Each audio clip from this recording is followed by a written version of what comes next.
ঢাকা দক্ষিণ সিটি কর্পোরেশনের মেয়র সাইদ খোকন বলেছেন, একজন মেয়র এবং তার কর্মকর্তা কর্মচারীদের দিয়ে মেগা সিটি ঢাকার পাহাড় সম সমস্যা সমাধান সম্ভব নয়। এজন্য নগরীর প্রত্যেকটি মানুষকে তিনি মেয়রের ভূমিকায় দেখতে চান।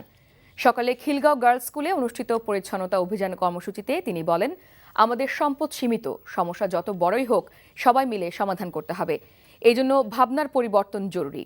নিজের এবং ভবিষ্যৎ প্রজন্মের স্বার্থে একটি পরিচ্ছন্ন নগরী গড়ে তুলতে তিনি ঢাকাবাসীর প্রতি আহ্বান জানান। অনুষ্ঠানে সভাপতিত্ব করেন সংসদ সদস্য সাবের হোসেন চৌধুরী। আপনারা সন্ধ্যা 7টার পর নির্দিষ্ট ডাস্টবিনগুলোতে আপনারা ময়লা ফেলুন, আমরা সারা রাত পরিচ্ছন্ন করে দেব। একজন মেয়র কিংবা তার গুটি কয়েক কর্মকর্তা কর্মচারী দিয়ে এই পাহাড় প্রমাণ সমস্যা সমাধান করা সম্ভব নয়। আমি এই শহরের প্রত্যেকটি